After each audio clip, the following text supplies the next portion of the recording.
सरकार विरोधात संगणक परिचालक आक्रमक. पंचायत समिती दक्षिण सोलापूर येथे शासन निर्णयाची केली होळी. पंचायत समिती दक्षिण सोलापूर शासनाने संगणक परिचालकासाठी नवीन निर्णय काढला आहे. याला विरोध करत पंचायत समिती दक्षिण सोलापूर येथे संगणक परिचालक आक्रमक झाले आहेत. राज्य शासनाच्या ग्रामविकास विभागाने काढलेल्या शासन निर्णयाची संगणक परिचालकांनी होळी केली.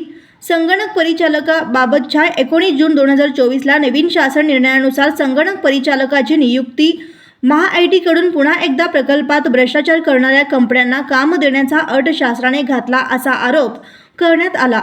या शासन निर्णयाला संगणक परिचालकाचा विरोध आहे. या विरोधात पंचायत समिती दक्षिण सोलापूर येथे आंदोलन करत शासन निर्णय रद्द करण्याची मागणी करण्यात आली व तसेच 3,000 रुपये मानधन वाढ ही 15व्या वित्त आयोगातून केल्याने संगणक परिचालकाच्या तोंडाला पाणी पुसण्याचे काम शासन केले आहे.